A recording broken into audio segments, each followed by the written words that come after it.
Hello, you're listening to the Flourish Forward podcast with certified spiritual care life coach Cynthia Young.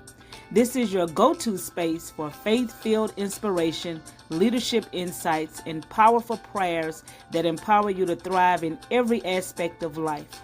This podcast is designed to enhance your personal and spiritual growth, leadership development, and faith-based advocacy, equipping you to lead with confidence and make a lasting impact. Thank you for tuning in.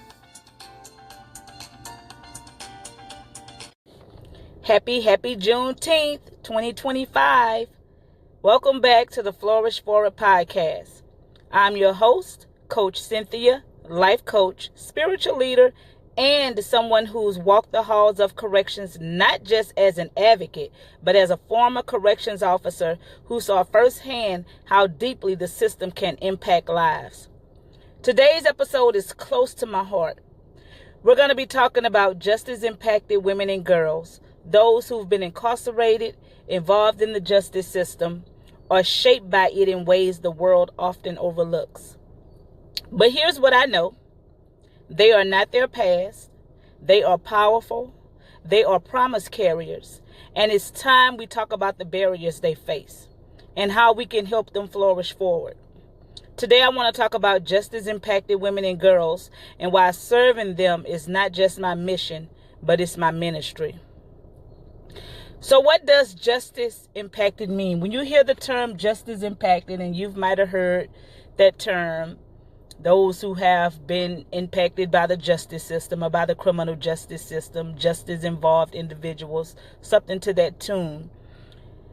Justice-impacted refers to individuals who have been affected by the criminal justice system. They may have been incarcerated, placed on probation or parole, involved in the juvenile justice system, or deeply affected by a family member's incarceration. So when we talk about those who have been impacted by the justice system, we're not just talking about those who have directly been impacted, those who have been to jail or prison or been through the court system. We also talking about those family members who have to walk along their process with their loved one, with their family member who has been through the courts, who has been incarcerated, who has been on probation. So when we talk about justice impacted, it's also those family members who go through their process as well. These individuals often carry heavy labels. And when we talk about women and girls who I work with, they are, carrying heavy labels. But more than anything, besides those labels that they carry, I want you to know that they carry stories. And those stories matter. They have a story, each and every one of them. So there's a lot of barriers that they, have to encounter. We're going to get into that in this episode. But just know that those women and girls, they are not their past. And we can't reduce them to the worst mistake that they've ever made. Because oftentimes when we see people who have been impacted by the justice system, those who have committed a crime or those who have, done something to land them in the justice system, land them through the court system, to land them in jail or prison, to land them on probation and parole, we tend to only see that crime that they committed. We only tend to see that act that they committed, and we don't see them as the person that they are. We can't reduce people to the worst mistake that they've ever made, because they are more than that. And every one of these women and girls have stories, and their stories matter. When I worked in corrections, I saw a lot of pain close up.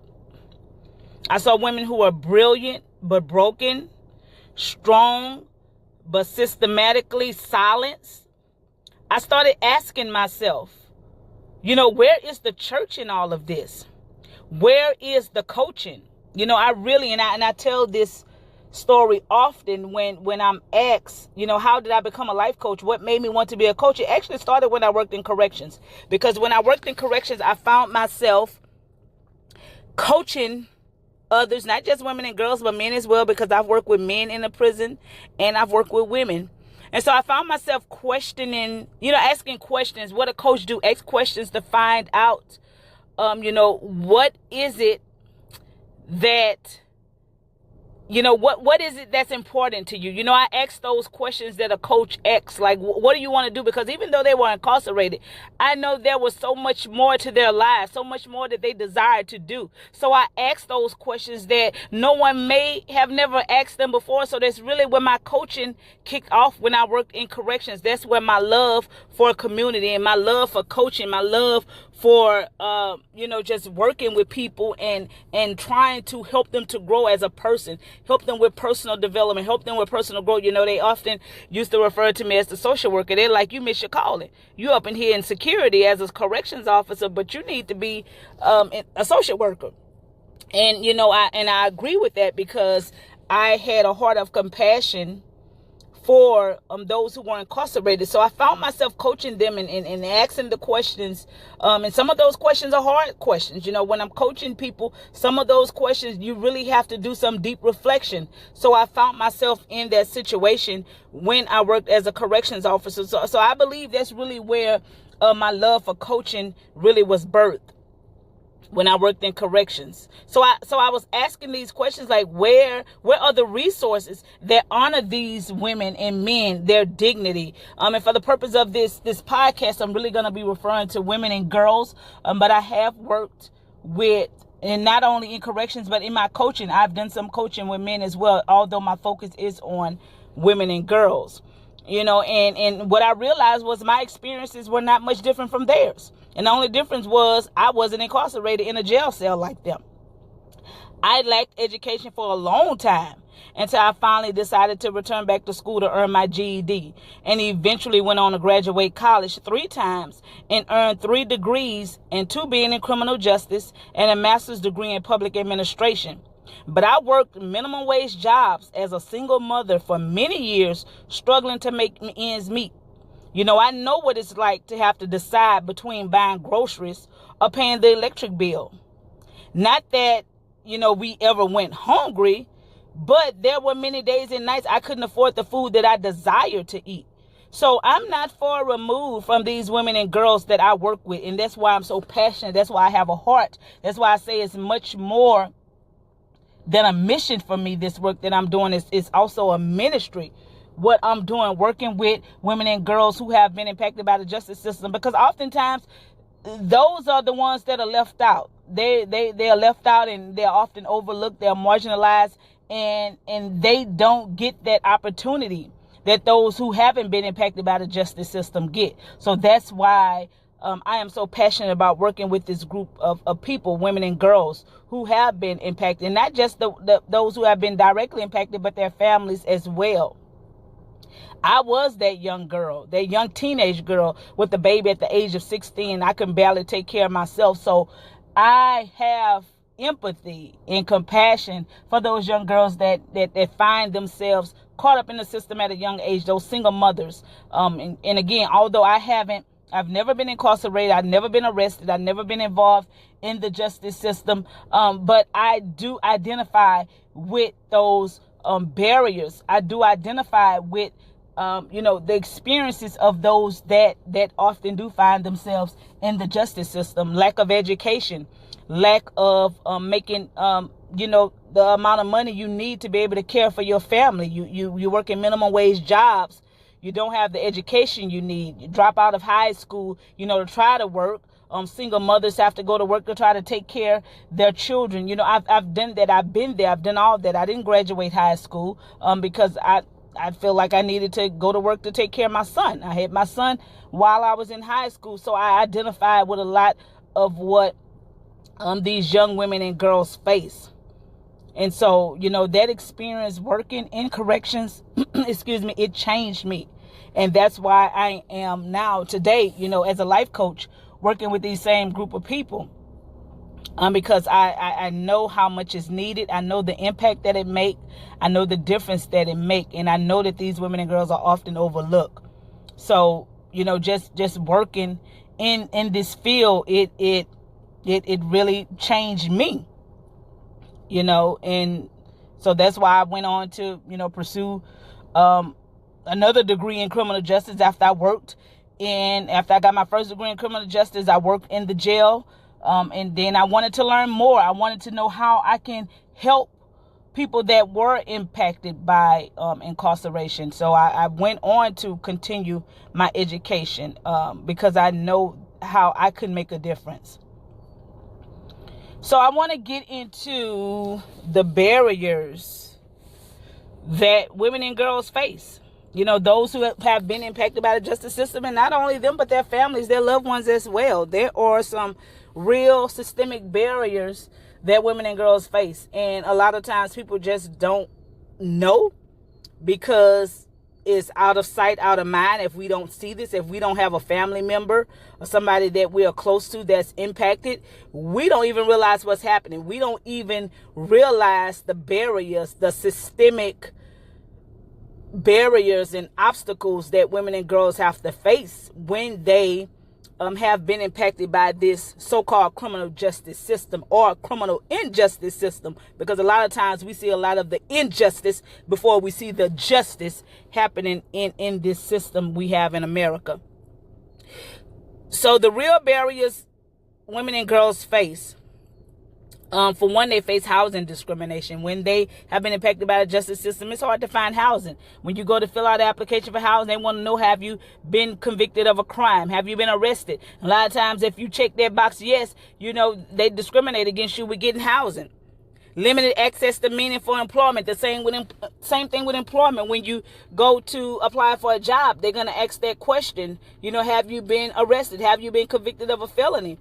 And when you check that box, you know, even though there have been some policies that have been changed over the last decade that, you know, are there to help remove that barrier, but that does not exist in every industry. There are still some jobs that require you to check that box.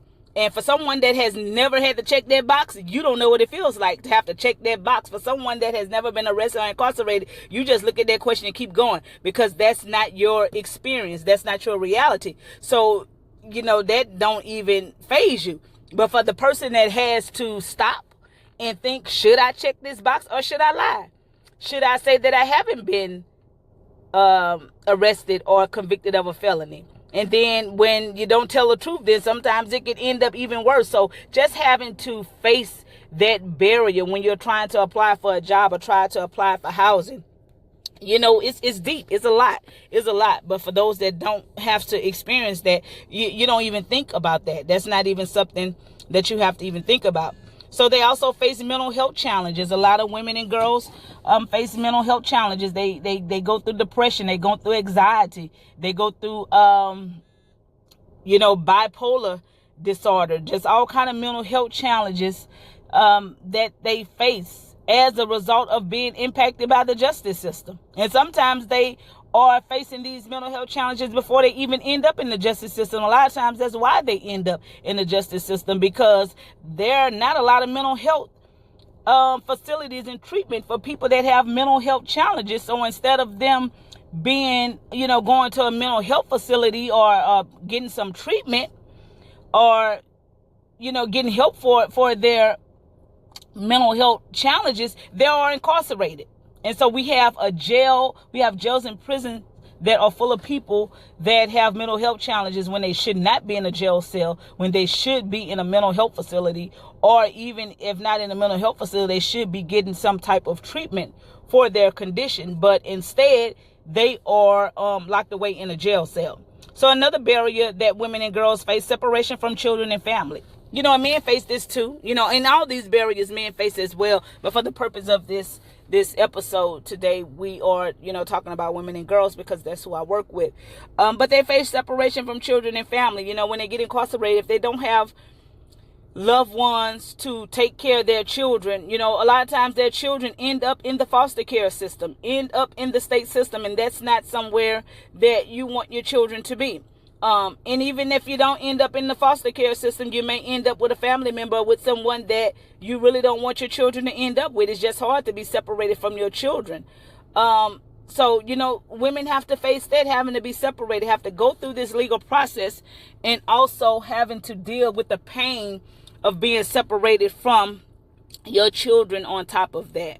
Lack of reentry support. You know, a lot of times when women and girls come out of incarceration, there is no support. There are no resources to help you. There are no resources to help you get employment and get housing. And we already know you're going to be discriminated against. We already know you got to check that box. So when you check that box, then where are the resources that's going to help you to get the help you need, despite you having this criminal background on you now? So there's a lack of reentry support, lack of, just resources helping those who are coming out of incarceration. And that's why it's so challenging, so difficult to be able to get back on their feet, to be productive citizens. And the recidivism rate is, it's really, really high.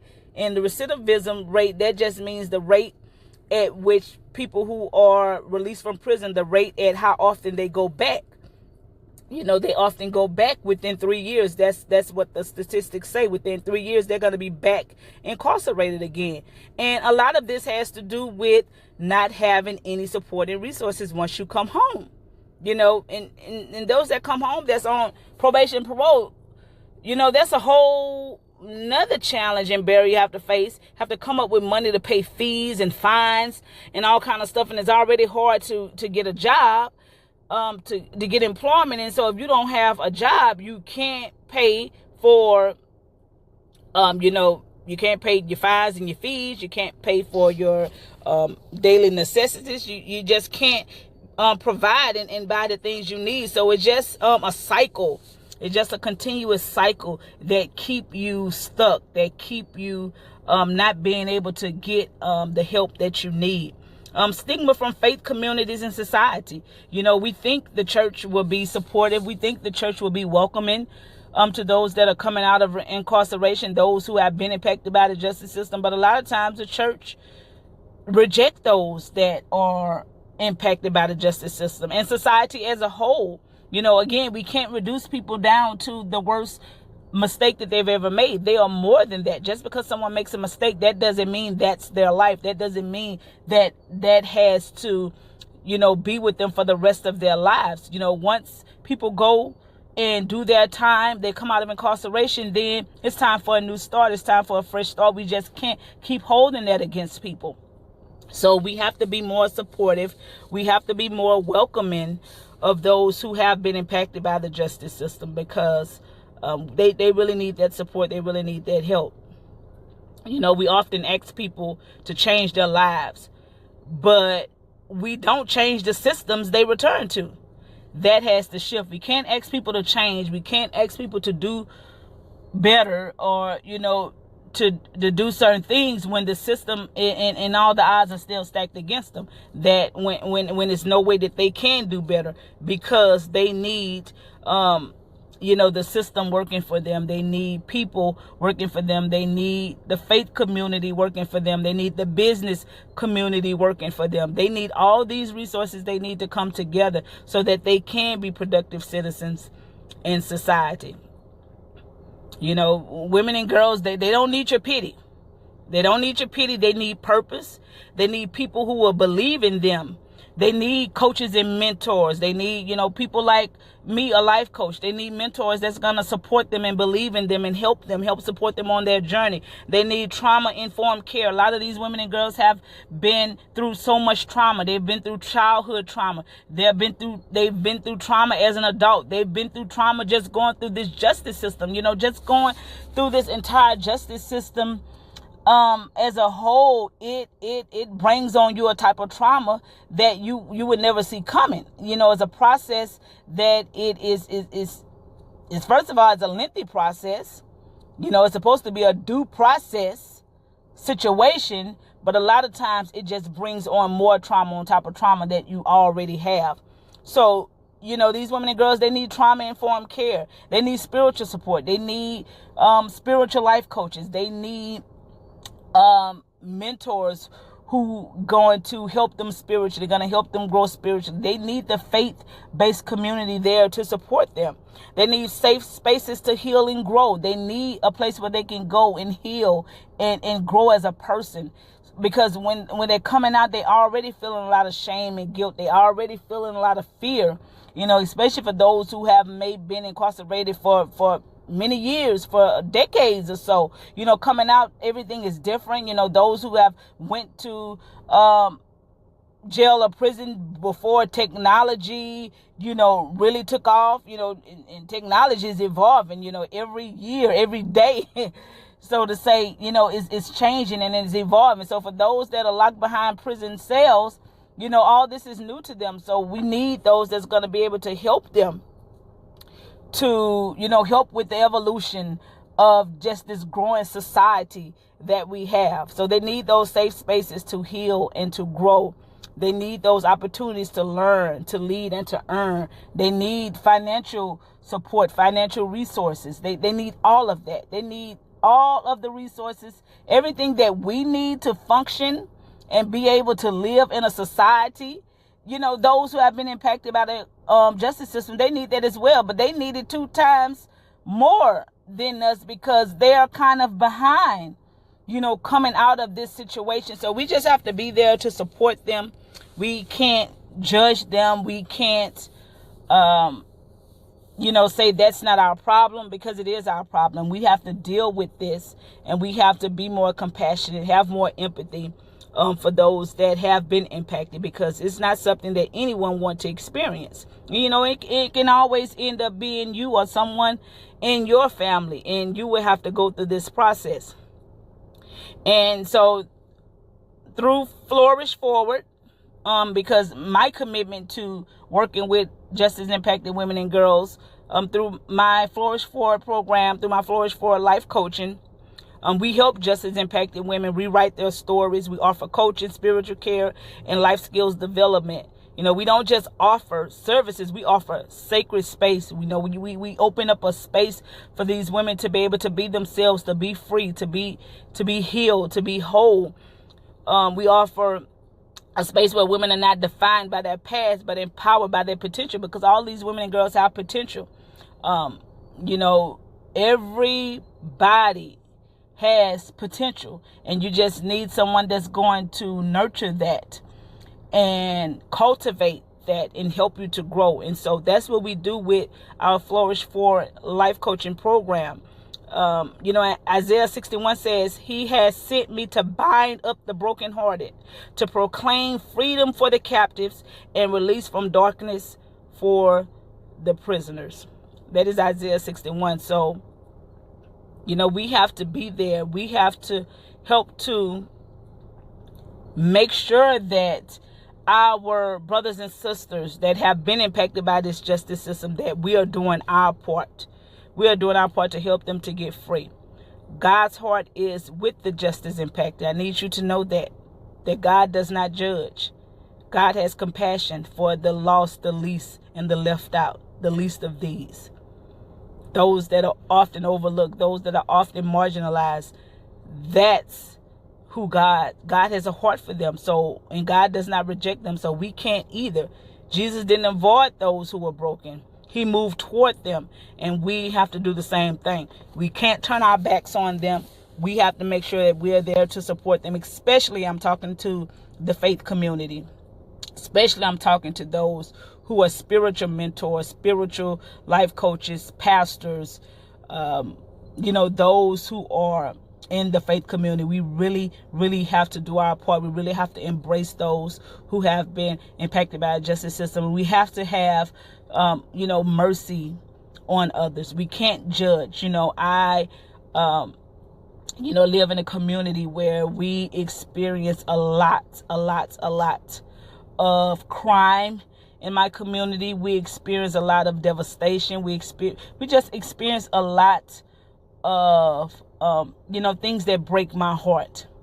And oftentimes I see and on social media and just being out and about, a lot of times I see, people tend to judge. People tend to judge those that are perpetrators in crime, those that have have done something to land them in jail and prison, do something that, I'm sure that they're not proud of. But we have to be praying for these people. We have to be praying for our communities. We have to be praying for our loved ones. We have to be praying for the people around us. We have to be praying for our neighbors. We can't just be judging and saying, just being so judgmental and saying what people should or shouldn't be doing. We have to stand up and be the church, those of us who are the church. And we have to help to provide solutions. We can't just keep saying what they need to do, what the politicians need to do, what, those who have been elected to office, what we need to be the solution. The church has to be the solution. So we have to stand up. We have to have more grace and mercy. We can't continue to just be judgmental and not provide any solutions to what's happening in our community. We have to be the answer. We have to be the solution. So as I wrap up this segment today, again, I want to say happy Juneteenth. We've celebrated Juneteenth this weekend. I have attended a few Juneteenth celebrations events this weekend, and it has been amazing. It has been marvelous. So I'm grateful and thankful that I was able to celebrate Juneteenth this weekend.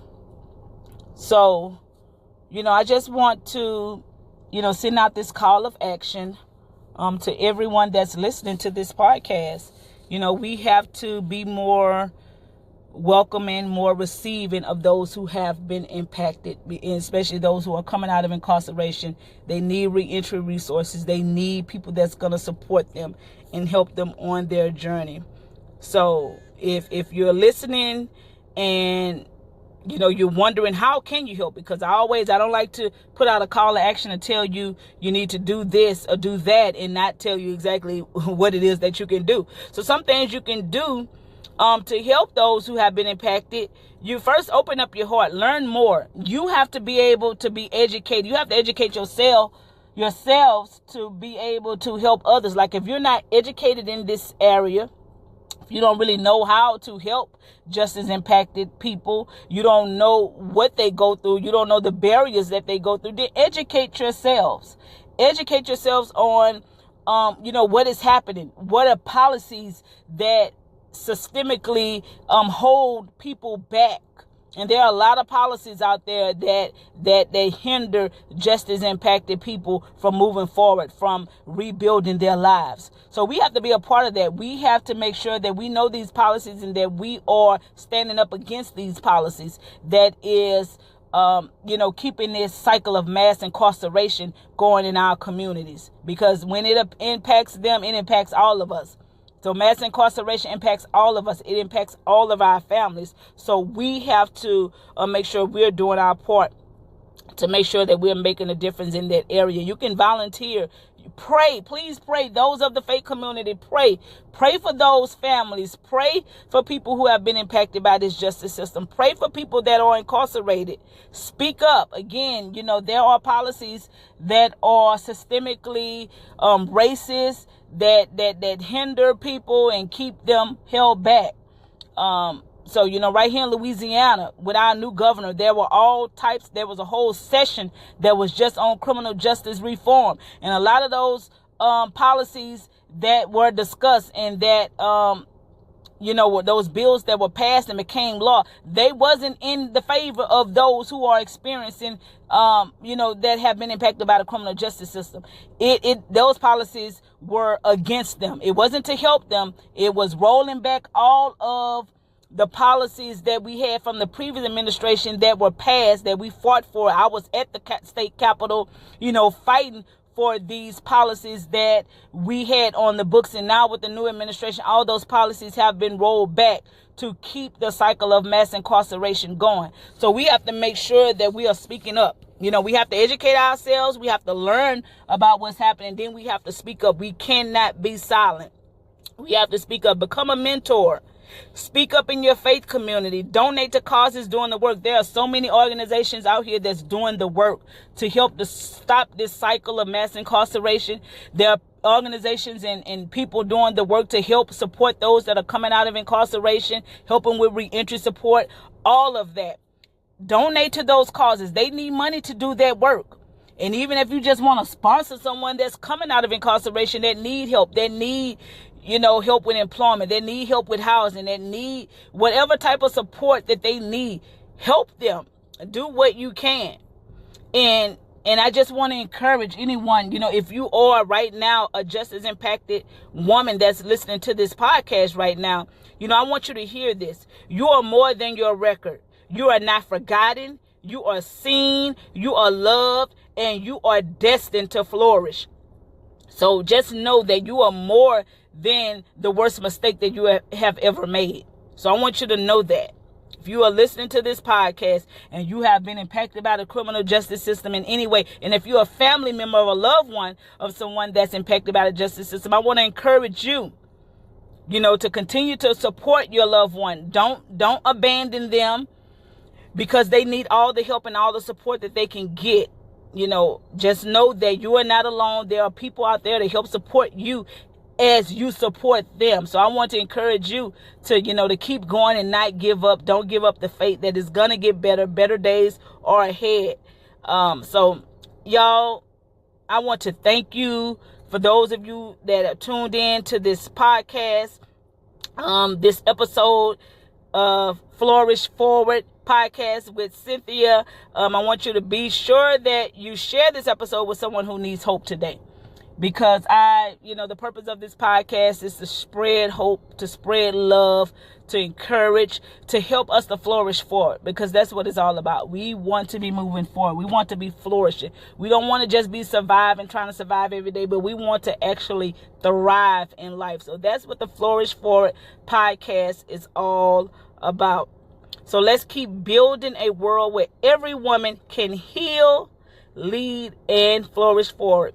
So I want you to subscribe to this podcast, Flourish Forward with Cynthia. Subscribe today. Subscribe. If you've been listening to this podcast for any amount of time and you haven't hit that subscribe button yet, right now is your opportunity to do it. So you won't miss any future episodes of the Flourish Forward podcast. I want you to share this podcast, especially if you know someone that has been impacted by the justice system, someone that's working with justice impacted women and girls. Share this episode so that they can hear this information, and connect with me on social media at Flourish Forward with Cynthia on Instagram. Okay, so I thank y'all again. Happy Juneteenth weekend. I hope that you did something this weekend to celebrate our history, to celebrate our freedom for Juneteenth. So I love y'all. Y'all take care, and I will talk with y'all in the next episode of Flourish Forward with Cynthia. Bye-bye.